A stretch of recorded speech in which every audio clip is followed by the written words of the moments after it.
With the holiday season just around the corner, now is the perfect time to take a look at some fun and cheap games to pick up, or maybe just to give someone as a gift. These aren't the Call of Duties, the Star Wars Battlefronts, or the Assassin's Creed games that literally everyone has seen of or heard of. No, this list is for those smaller games that don't get the advertisement space that Call of Duty gets every year, but they're still awesome and fun games worth checking out. And I'm happy to say that most of these games cost half as much as these AAA games. So with that out of the way, guys, let's jump right in with our first game, Zoo Tycoon. Now, the Tycoon games have always been some of my favorite sandbox business simulator games, and I can remember playing Roller Coaster Tycoon or Railroad Tycoon, and of course, Zoo Tycoon back on my Windows 95 PC when I was a kid. But this version of the game, which came out as a launch title for the Xbox One back in 2013, is a much improved version of that. It looks great and has an insane amount of customization and animals to pick from. Plus, just recently, Xbox announced they're giving this an update that'll make it play in 4K on the Xbox One X, and they're also adding in over 200 new animals and background things.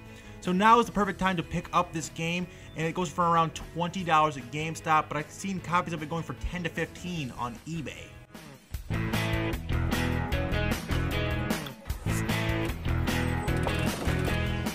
Next up is a game I never hear anyone talking about, but is one of my favorite games I've played in the last year, and that is Overcooked. This is a local co-op game that has up to 4 people can play at once. With the widespread of online gaming these days, it's easy to forget just how much fun it is to sit on the couch with 3 buddies and play a game together, especially as a game as addicting as Overcooked.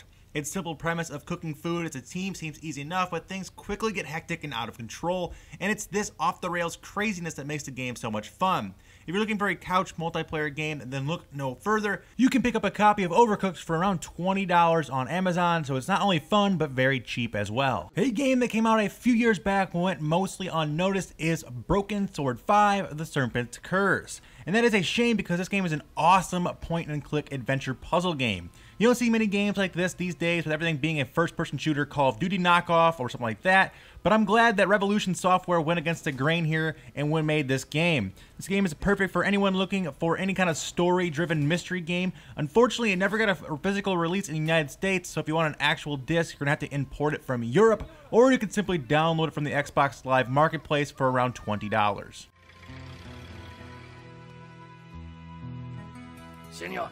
Next up is a pretty interesting top-down action-adventure game called World to the West. This game reminds me a lot of like a Link to the Past or a Minish Cap Zelda games from the Game Boy Advance, and it's a very similar feeling of using different distinct character abilities to solve environmental puzzles. The game is a very likable cartoonish art style and is filled with friendly banter between the characters. When I first heard of this game, I wasn't expecting much from it, but to be honest, it really surprised me and I enjoyed every second of it. Plus, the game just recently saw a price drop from $29.99 to $19.99 at Target and GameStop, so it's a great little cheap game to pick up and play over the weekend. Next up is Redout, a high-speed hover racing game similar to an F-Zero or a Wipeout. If you're a fan of those games, you're going to feel right at home with Redout. First off, the game looks and sounds amazing and runs at a pretty smooth 60 FPS on the Xbox One, so big thumbs up for that. But the thing that matters most with games like this is how they handle. Racing, of course, isn't very fun if you're spending the entire time smashing into walls. But I'm happy to report that the controls in this game are spot on and it feels great. You really get that sense of intense speed but never feel out of control. Overall, Redout is a very solid racing game and the one I feel is worth checking out. You can pick up a brand new copy right now from GameStop or Amazon for $20, so go ahead and give this one a try. A great action RPG that never gets any love is Victor Braun Overkill Edition. It's an interesting take on the top-down action RPG genre, similar to a Diablo or like a Baldur's Gate from PS2. If you play as Victor Braun, he's on a mission to hack and slash his way through the hordes of bad guys and take over his country. But possibly the coolest thing about this game is that the Motorhead DLC that is included in the Overkill edition for the Xbox One. It of course features outstanding music from the Motorhead band and gives you truly badass and metal soundtrack and feel throughout the entire game. It's easily one of the strangest RPGs I've played in a while, but that's a good thing. Many games in this genre fail to stand out from the rest and fall into that cookie cutter mold, and Victor Braun, however, is anything but cookie cutter. If you're into metal and action RPGs, this game is perfect for you, and you can pick up a used copy from GameStop for around $25. An incredible shooter that just recently came out completely under the radar is Morra X. This game is excellent. I'm a huge fan of shooters like Ikaruga or Soldice, and Morra X can hang with the best of them. It looks great and runs smoothly with no frame rate issues on the Xbox One, so that's always great. It also has a very interesting weapon upgrade system. Of course, has your typical sub-weapons and bombs you'd expect from a shooter. It also features a time slowing down mechanic that really comes in handy when you get in some of those more bullet hell parts of the game. And of course, it also has very challenging and interesting boss battles that can have you on the edge of your seat the entire time. A great soundtrack as well. Overall, this is a very solid shooter for a great price. You can pick it up for now for just $20.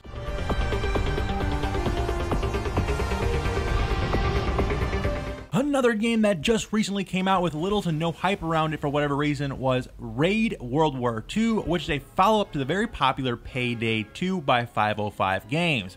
It's very similar to that, and it's co-op first-person shooter design. However, obviously instead of robbing banks and jewelry stores, you're robbing Nazis of their gold, and it's actually pretty kick-ass. If you're a fan of Payday, then you'll love this and you'll feel right at home. And the best part is, even though it's a new release, you only have to pay $40 for it brand new right now. And I'm sure that this will go on sale sometime in the very near future, probably down to $25 or $20.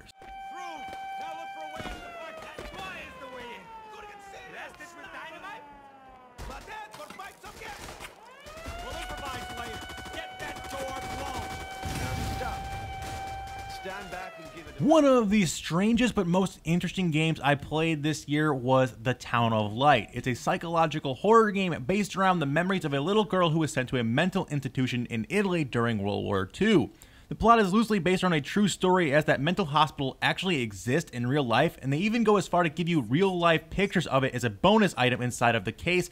That's a pretty cool thing to see. You don't see a whole lot of developers doing things like that and putting things inside of the case. You don't even get a manual most of the time these days. But anyway, the gameplay is simple enough, but it's a story that will grip you and pull you in.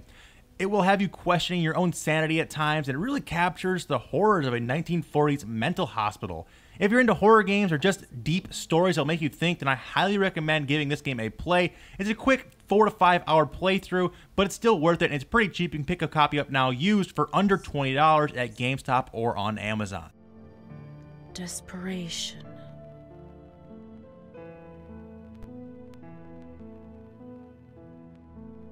Loneliness. My final game on this list is not quite out yet at the time I'm recording this, but I am certain that it'll be a game worth playing, and that is Super Lucky's Tale, and it comes out in just a few short weeks, and then November 7th, so not that far away at all. Anyway, it's a collectathon platformer similar to a Banjo-Kazooie or a Conker's Bad Fur Day from the N64 days, and I love these types of games. And recently, obviously, Yooka-Laylee came out. It's very similar to that, and I loved Yooka-Laylee, but this looks even better than that, if you can believe it. It's a beautiful and colorful world full of fun and interesting characters, and cannot wait to try and explore this. I cannot wait to also get my hands on this in, just like I said, a few short weeks. This game will be coming out, and again, it won't break the bank, as it's only a $29.99 to pick up. But if you guys have Amazon Prime, or if you guys have the new whatever program at GameStop with their new power-up card, or the one at Best Buy, you can actually pre-order this game and get it for as low as $23.99. And $23.99 for a game that is this much fun and looks this good, you can't really go wrong there. It's a great price for a great game, and hopefully it lives up to the hype, because I am stoked on this game. But anyway, guys, that's all I have for today. I hope you guys all enjoyed. If you guys did, please do me a huge favor. Hit that like button down below. Share this video with anyone else you might be interested in picking up some Xbox One games for holidays, as it really does help my channel grow. Also, be sure to check out some of my previous videos. I've done tons and tons of videos on both PS4, the Xbox One, and also, of course, on classic consoles, retro games, all kinds of fun stuff. Links to all of that stuff will be down in the description. Also, like I said, if it's your first time around here, feel free to subscribe to the channel for all things gamings and cartoons and nerd stuff. But until next time, guys, remember that it's always K-Mac time somewhere. Until then, guys, take it easy and peace. Right in. Enjoy.